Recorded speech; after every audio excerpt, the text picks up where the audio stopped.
Chapter 1. Here we go again. When I was standing in line waiting for breakfast, I heard one of the caseworkers walking up the line. This probably meant something bad is about to happen. Either they found a foster home for someone or someone was going to get beat. Everyone, including myself, watched her move up through the line. I got nervous when she walked up to me and asked me, "Are you Buddy Caldwell?" "It's Bud, not Buddy, ma'am," I said. She also brought over a boy named Jerry Clark. She said, "We are going to be putting you into two separate foster homes." I was assigned to the Amos family, and Jerry was assigned to a family with 3 little girls. She said we were lucky because the Great Depression was happening, but she found 2 wonderful families that are willing to take us in. This is the 3rd time I was put to a foster home. Jerry was scared because he had to live with 3 little girls, but I told him it won't be so bad and will actually be good. I told him it'll be hard for me because I'll have an older brother who will knock me around. He sat in Jerry's bed, shoulder to shoulder, just thinking, here we go again. Chapter 2. Bud goes to the Amos's house and he fights with Todd Amos. He slaps him because Todd was bullying him. He shoved a pencil in Bud's nose. The pencil went all the way up his nose to the R. Todd will say anything and his mom will believe him. Bud said he is one of the best liars in the world, but then he met Todd, and he is an amazing liar. That's when rules and things number 3 comes in. If you got to tell a lie, make sure it's simple and easy to remember. So Bud was so badly punished and put in the shed. Todd told Bud that last time they had a kid in the shed that he went missing. They never found him, but they think that stain on the floor is his blood. When he stepped into the shed, he saw the stain and freaked out, thinking that Bud's story was real. He looked around and saw nothing. When he looked up, he saw a giant silhouette on the ceiling of the shed. He thought it was a vampire bat, so he grabbed the rake and swung at it. It flopped to the floor, and he thought he had beat it. But then hundreds of bees started to attack and slap and sting him. He panicked and tried to swat away the bees in the darkness. He tried to get out, but then he shoved his hand in a dead fish's mouth, and when he pulled it out, it cut himself very badly. So now, he did not just have bee stings, but he had a fish bite on his hand. Chapter 3. Next thing I knew, I was locked up in a shed and breathing so loud it sounded like it was more than just me in the shed. Inside of the shed was a giant wood pile and bugs. I was sure that I would be covered in dirt and insects by the morning. I thought maybe I could sleep if I hadn't looked up. Above me was a sleeping vampire bat. I knew I needed to kill it, so I found a rake by the woodpile and decided to use it to attack it. I hit the bat and heard a surprising silence, and then I heard buzzing around the shed. I felt searing pain in my cheek and more in my ear. I reached up and grabbed the attacker and looked at it. In my hand was a furious hornet, waiting for its next chance to fight back. I tried to crush it with my hand, but it stung my palm instead. I tried to open the door, but the Amoses had fish-head guards with razor-sharp teeth that cut my hands up. I busted the window open with the rake and escaped onto the ground. I was ready to get my revenge on the Amoses. Chapter 4 by Aidan Vermeer. The kitchen window was unlocked. I slid it open, and it squeaked a few times, but I was able to sneak in. I crouched down like a cat burglar and checked under the table for my suitcase. It was still there. I picked it up, and it weighed about the same as before. I was shocked when I saw the shotgun. The Amoses are so mean you would expect them to be a little scared about leaving such a big gun out in the open. I went out the back door and set down my suitcase. The Amoses will be real mad once I got my revenge, so if I needed to make a quick escape, I could. I went back to the shotgun. My heart started beating fast as I reached for it. I thought of how nice it would feel if I shot Todd right in the face, but I wouldn't. These things were just too powerful to mess around with, so the first step of my plan would be to hide it outside. I felt a lot better once it was out of the way. After that, I started looking for drinking glasses. Once I found one, I started to fill it with hot water. I put a dish rag in the sink to help silence the sound of the splashing. After it was full, I started down the hall. I opened Todd's door and tiptoed to his bed. I held my breath as I picked up one of Todd's chubby hands. One boy at the home once told me that if you dipped someone's hand in warm water while they were asleep, they would pee the bed. After trying for some time to fit his hand in, I just poured it on his pajama pants. It looked like he was going to wake up, but after a while, he peed. I tiptoed out of the room and out of the house. I picked up my suitcase on the way out. I was on the lam.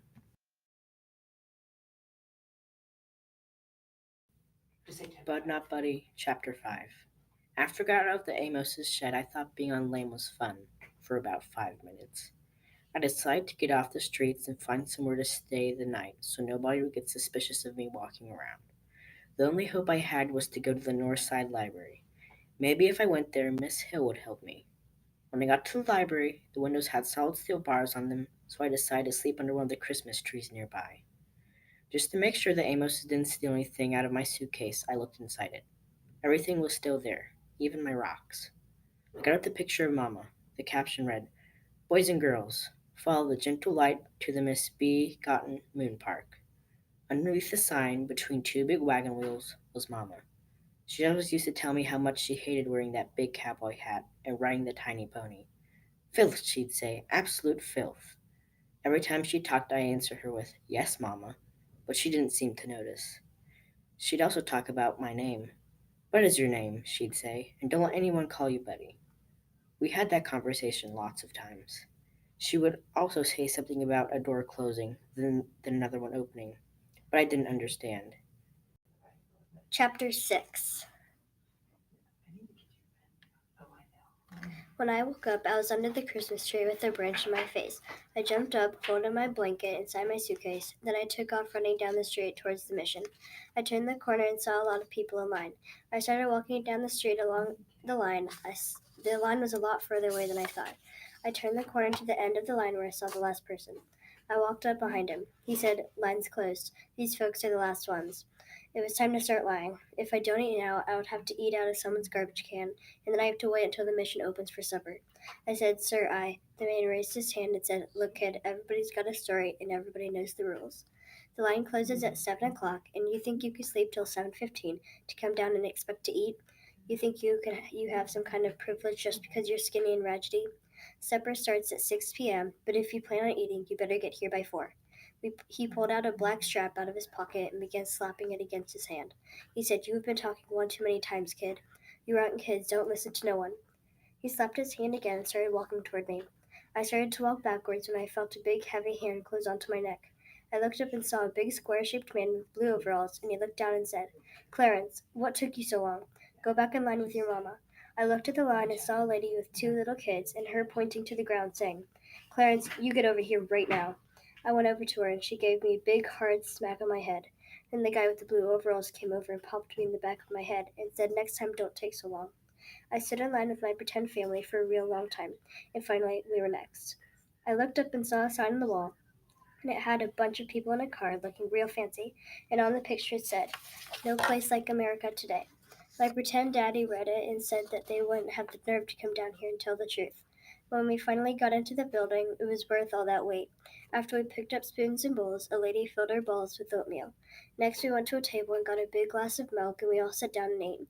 The oatmeal was delicious. I poured some milk on it so it wouldn't be so lumpy and mixed it all together. My pretend mother took out her pocketbook and pulled out a little brown packet. Inside the packet was brown sugar. She asked the little kids if they wouldn't mind sharing the brown sugar with me, so then my pretend mother gave me some.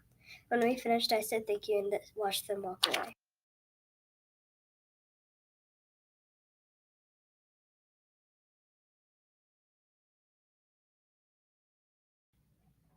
I walk up all the steps to the library and open the big doors. When I walk inside, I give my suitcase to the librarian at the desk and start looking for Miss Hill. Upstairs, downstairs, between every aisle. Miss Hill is nowhere. I walk back to the desk and ask the librarian where Miss Hill is. As it turns out, she got married and moved to Chicago, Illinois. The librarian at the desk tells me how long it is from Flint to Chicago, 270 miles.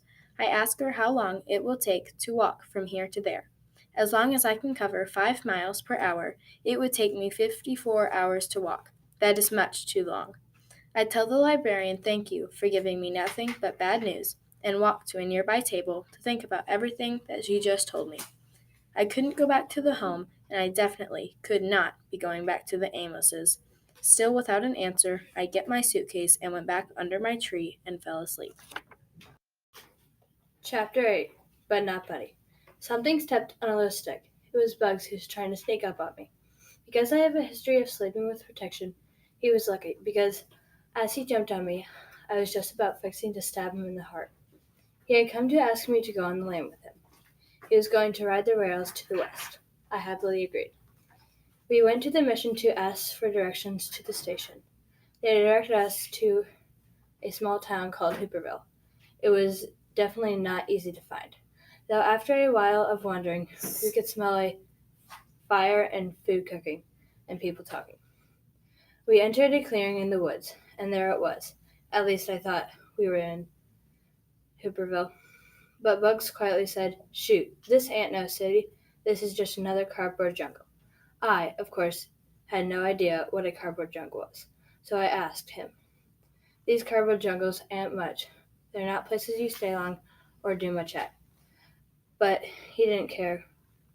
We just needed a place to stay and something to eat. So we flipped a coin, and I lost. I walked up to one of the fires. I politely asked if this was Hooperville. They corrected me and told me it was Hooverville, named after President Herbert Hoover, who made sure there was one of these in every town in the United States. This comment made me think that if these people ever met President Hoover, they wouldn't have a whole lot of nice things to say to him. The folks here were pretty nice. They offered us some food and a place to sleep, and all we had to do was clean the dishes. I also met a girl named Desi Malone. She was awful nice to me, and it was a nice night out. Well, nothing much happened. We just pecked each other. It was really weird. The next morning, Bugs and I woke up real early to get to the train. But when we got there, the cops had surrounded the train, so we couldn't hop it. They told us to go back to where we came from, but we outnumbered them. Most of us got on the train, but some of us didn't, myself included. I just couldn't get on it. Not that I didn't want to, but I just couldn't run fast enough. But Bugs got on, and now I had lost my brother. I made my way back to the Hooverville. As I made my way back, I could see an orangey glow to the sky. When I was near, I could hear 4 gunshots. I raced over to the Hooverville. The police were destroying the whole cardboard jungle. The men were yelling, and the women were pulling the children away. It was a terrible scene. As I wandered away, I figured I could get some food at the mission if I hurried. Chapter 9. I got in the food line in plenty of time, but my pretend family wasn't anywhere around. I couldn't stop thinking about Desi Malone and her dimple. Finally, I saw people going into the library. I said, "Good morning, ma'am." "Good morning, young man," said the librarian. I asked, "Can I see that book about how far one city is from another again, ma'am?" "Of course you may," she said. I went over to the table and I found Flint, Grand Rapids. I looked where the 2 lines met and it said 120 miles. Next, I divided it by 5 and that came up to 24, which means I would have to walk a good 24 hours to reach Grand Rapids. By this time tomorrow, I'd be looking at the face of the man who had to be my father. It's funny how our ideas are. In a lot of ways, they're just like seeds. They both start real small, then whoop, zoop, sloop. They've grown a lot bigger than you ever thought they could. Chapter 10. Flint ended suddenly, and Crouchy was right there, like when it's ringing on one side of the road and not on the other. I jumped in and out of Flint 7 times, but then it got boring and I moved on. It turns out that 120 miles is a longer walk than I thought. Soon the night sound started to scare me, and I had only passed by 3 little towns. Every now and then a car went by, and I would have to duck into the bushes to avoid getting seen. Eventually, I was real tired, so I stopped bothering to hide from cars. One car caught me in its headlights before I could hide. The driver stopped and looked around. He whistled so loud my ears fell off, along with all the other ears in the world. I think he killed a deer with that whistle. Then he tried to persuade me to come out of the bushes, saying, "I know my eyes aren't what they used to be, but I know they aren't so bad that they'd lie to me about seeing a young brown-skinned boy walking along the road just outside of Owasso, Michigan at 2:30 in the morning." Eventually he had tempted me out from hiding by saying I could have a sandwich and red pop. I didn't want to be sent back to the home, so I told the man that I ran away from Grand Rapids, and my daddy was Mr. Herman E. Calloway, who would be worried sick about me. It was the perfect lie. If he wanted to take me home, he would end up taking me right where I ran away to go to. The man decided to put me in his car. He pulled me into the passenger seat, closed the door, and walked to his side. Suddenly I noticed that the back of the car had a box with the label, "Urgent, contains human blood." The only people who would carry blood around in a car were vampires. He probably wanted to suck all the blood out of me. I immediately hopped into the driver's seat. I locked the door so the vampire couldn't get me. Then I put my hands on the steering wheel. How do you drive a car? I tried to reach the gas pedal. Luck must have finally been on my side because my foot barely reached it. I pushed on the gas pedal and took off, the vampire chasing after me with a look of despair on his face. Wow, if I kept things like this up, I would knock Babyface Nelson off the FBI's 10 most wanted list. Chapter 11. The car only went 30 massive steps away. The vampire guy caught up with me. He tapped on the window and wanted to talk. I asked him, "What's this?" as I pointed at a box. "Why are you carrying real human blood?" I pulled out my knife and said, "I know how to kill vampires." He got really confused and said, "I'm not a vampire." "If I was a vampire, why would I have a red pop in a sandwich?" he said. I thought for a minute and yelled, "Bait!" He just laughed at me and said, "I would have drank your blood by now." He had a point. Then I asked if I could see his teeth. He got really confused. He opened his mouth and they still looked kind of scary, but he didn't say anything. He told me he had to give the blood to the hospital, so I believed him. He got in the car, then me and the man started heading towards Flint. I stayed the night at his house. The next day we got up, got some breakfast, and started on our trip to Grand Rapids. Chapter 12. After breakfast, I got to the passenger seat in Mr. Lewis's car, and he handed me a piece of paper that said, "Heck, stop. But okay in Flint, stop. At 4309 North Street, stop. Return 8 p.m. Wed, stop. Lefty, stop." After I read the piece of paper, I asked, "What does that mean, sir?" To Lefty. Lefty said to me, "HGC stands for Harmony Callaway, and that but okay in Flint means that you are safe. At 4309 North Street is my daughter's address, and return 8 p.m. when lets him know when I'm bringing you home." After he explained everything, I had one more question to ask for him, so I asked him, "What are all those stops, sir?" He answered by saying to me, "That's the telegram office's way of saying period. That just means the sentence is over." All day, Mr. Lewis was doing errands, but when we finally were headed for Grand Rapids, we got pulled over by a police car. That's when I started to panic and started thinking that maybe Mr. Lewis was on the lam too. Lefty then told me to put the box that was next to me under my seat, so I did. The cop and Mr. Lewis started to talk, and I started to count to 10, and when I got to 10, I started over to see what would happen. Then I heard a loud bang and thought the cop shot Lefty, but luckily it was the trunk. After the cop left, Mr. Lewis told me to look inside the box, but I really didn't want to because I thought there was a gun inside or something like that. When I opened the box, I found paper with words on them, and I thought the gun was on the bottom of the box, but there wasn't. After a few hours, we finally got to Grand Rapids and at the place where my daddy lived. When I got to the house, Harmony Callaway was there, and he was big with some. Chapter 13. The circle of men got very quiet, and they stared at me. Then they asked me if I was Bud. They asked if I was from Flint. They looked at Herman and started to talk to him about me. They asked me where my family was. I said I have no family left in Flint. Herman asked what orphanage I was from. I tried to make excuses, but he wouldn't let me. He then told me to wait by the door. They told me to come back over and asked me if I was hungry. They said they were going to the Sweet Pea and I could come only if I told them about why I was there. They all then introduced themselves. Mr. Jimmy, the Thug, Steady Eddie, Doo-Doo Bug, and Dirty Deed. They started to welcome me. They then went to finish loading up.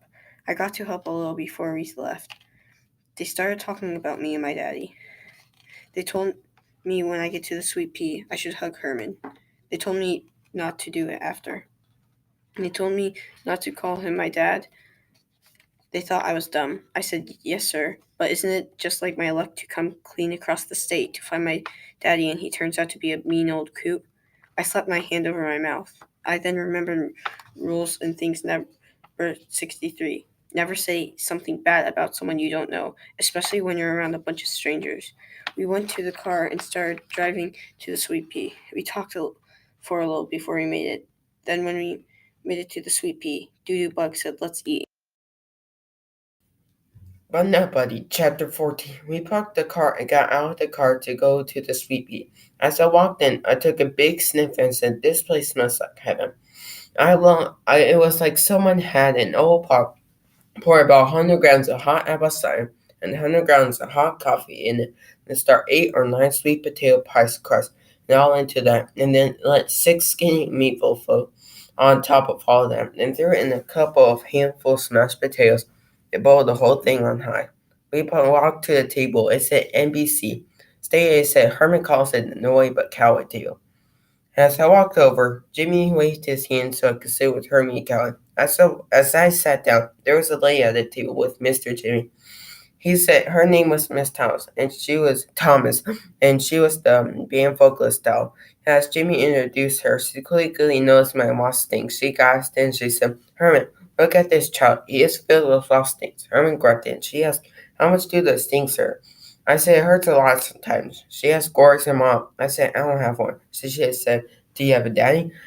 I said, yes, as I pointed at Hermie and Kelly, and she started laughing. She said, how do you know that Hermie is your father? I said, my mom gave me clues by putting flyers that said Hermie and Kelly in my suitcase to know that he is my father. Mr. Jimmy said, your mom must be crazy. How old was she? I said, she was old. Mr. Jimmy said, see, I was right. Then lady named Miss House came to get our order when we ate.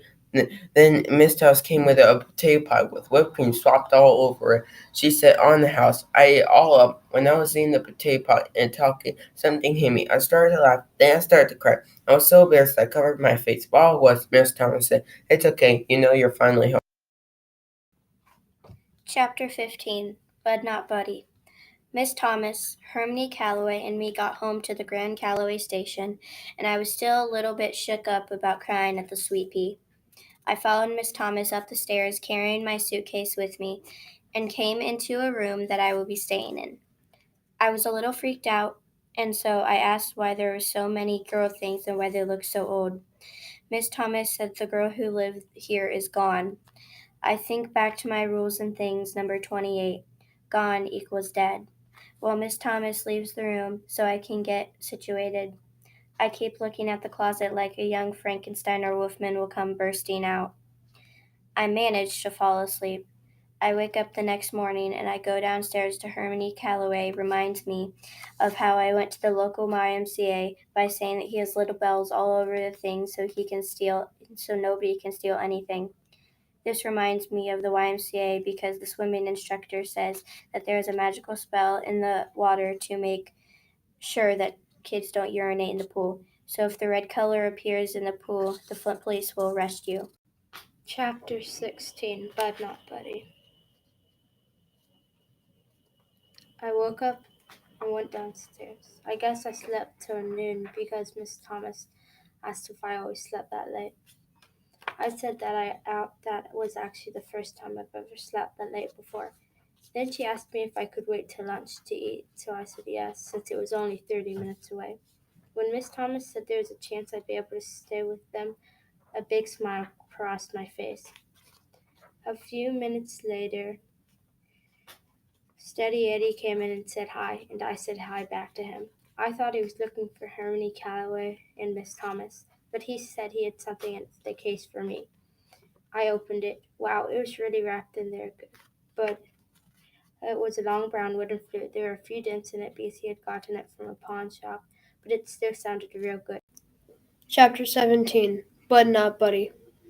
I was holding the mop so it could float on the water's surface in the bucket, like it was the underwater boat in the book 20,000 Leagues Under the Sea that Mama read to me.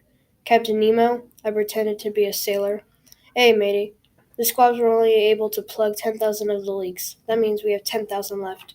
And dadgummit, I think we're going down with all hands on board. Then I looked around to see if anyone was paying attention to me. The band was still setting up their instruments. They were waiting for Miss Thomas, Mr. Jimmy, and Hermione Calloway to get there. Then, whispering so no one could hear me, I said, Heavenly Father, all is lost. Then the mob sank into the water, drowning all the poor squabs. Hermione Calloway had been trying to work me to the point where I complained. It was real easy, though. The mop bucket even came with a ringer at the top. Herman didn't even know how much fun I was having. Making people work hard isn't as simple as it seems. Some are good at it, and others aren't. Some know when you're trying to slack off, and they'll give you more to do.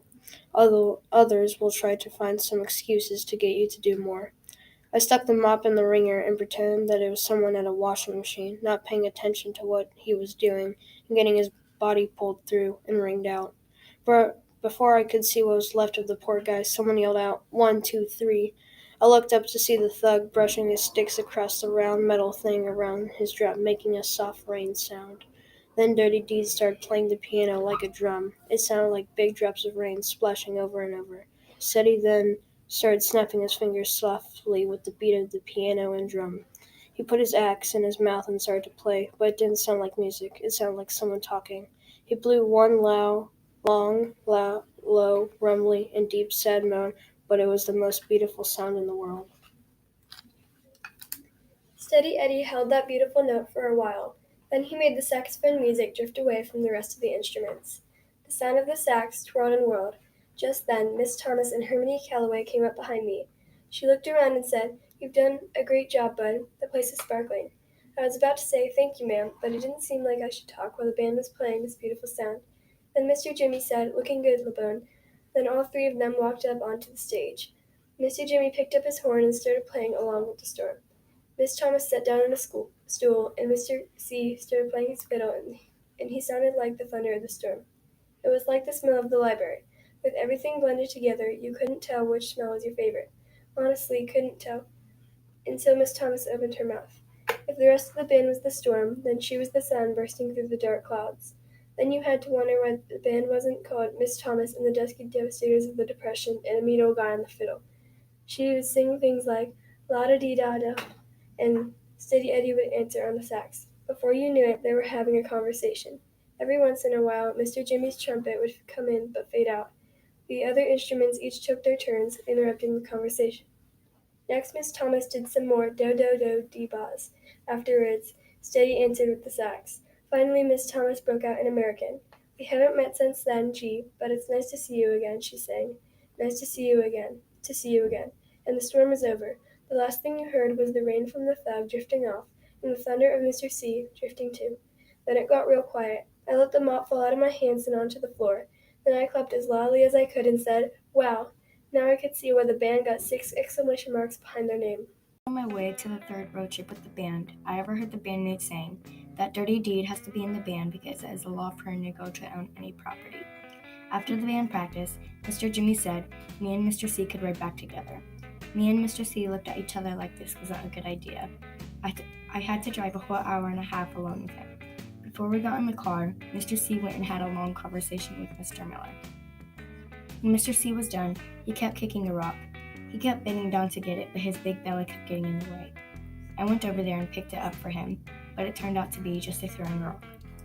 When we got out the car, Mr. C set the rocks in a glove box. I told him I had ones exactly like that, but he didn't believe me. All he said was, So I reached back and grabbed my suitcase. I grabbed 2 rocks out of it and held them. If he was going to see these, he was going to ask to have them first.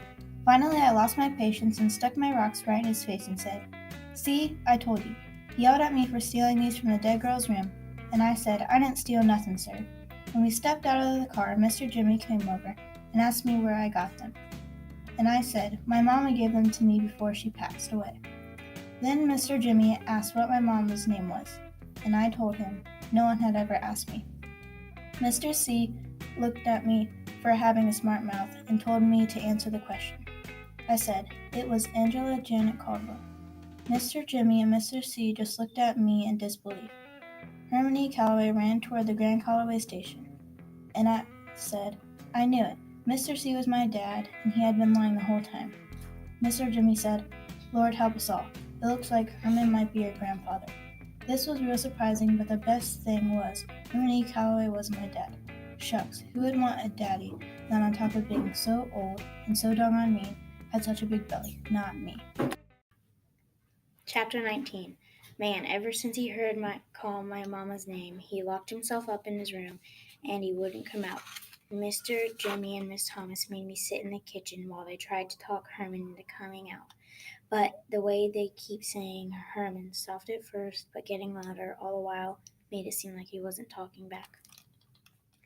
After the longest time, they decided to let the big baby have his way and come back downstairs. They sat at the table with me when Mr. Jimmy looked at me and said, Now look here, Bud. You sure your mama's name was Angela Janet? I said, yes, sir. And you had the same last name, and that she had never had anything about being a Calloway? So I spelled it out for him. No, sir, it's Caldwell. Caldwell. Okay, but it's pretty important that we know. How'd your mama pass? Pass was like gone. It was one of the words that grown folks use instead of dead. I was 6 years old, sir. She was too sick to go to work for 6 days. One day I went to her room and she was dead. But she didn't suffer nothing. She didn't even have time to close her eyes. Miss Thomas touched my arm and said I'm sure it was very peaceful for her. Mr. Jimmy said, when she was living, what'd your mama look like? Before I could answer, Miss Thomas said, James, what are you insinuating? I knew there was something familiar about this boy. Look at his eyes. You had to ask if he was Herman's grandchild. I looked at Miss Thomas, confused on what they were arguing about, and why Hermione Calloway was so upset. I could tell Miss Thomas was upset about something. Mr. Jimmy then came into the kitchen and said, Grace, Herman needs you. It looked like they had all been crying for a while. As Miss Thomas left, I picked up Mama's picture and put it back in the envelope. I thought Mr. C chose a good name for the house. Not a second went by until the back door opened and the dusky devastators of the Depression barged in, talking like it was out of style. When they all saw me, they got quiet. Doo-Doo Bug said, Hey, Sleepy Lobone, where is everyone at? I didn't want to embarrass anyone who was bawling their eyes out, so I said, They're around. Steady Eddie said, Well, we wanted you anyway. I told the fellows how much you've been playing that recorder and how proud I am, so we put up a couple of nickels together. Anyways, we went down to the pawn shop and got you a saxophone for you. Can you believe it? They got me a saxophone. I thanked them and asked them if I could open it. Then Thug said, Well, if you don't, I don't know who will. Steady Eddie slid the cardboard case in front of me. The inside is real interesting. Just pull the snaps real hard. I opened it. There was a lot of newspapers. Must have been something heavy. Steady Eddie could tell I was stuck, so he helped me. He put the reed on, sucked it, then played it. Man, my horn sounded great. I thanked them again. I'll play it so much. Thank you, thank you. I headed out to my mama's room and looked at the picture of her on the pony. Mama wasn't the grumpy little girl on the picture, and I'd like to remember her as the happy woman she was. I picked up the rocks and put them in my saxophone case. I picked up my saxophone. It was the most beautiful thing I've ever seen. I got my horn out and decided to practice, counting at 1, 2, 3, 4, 5, 6, 7, 8, 9, 10. I blowed my horn. It was a little squeaky at first, then it started to sound decent. Something just told me those were all bad notes. I looked at the picture of Mama, and her soft smile was staring back at me. I know it sounds stupid, but I smiled back at the picture, but I couldn't help myself. I know that it's just a picture, but I couldn't help to start a conversation with her. I said, Here we go again, Mama, but this time I can't wait.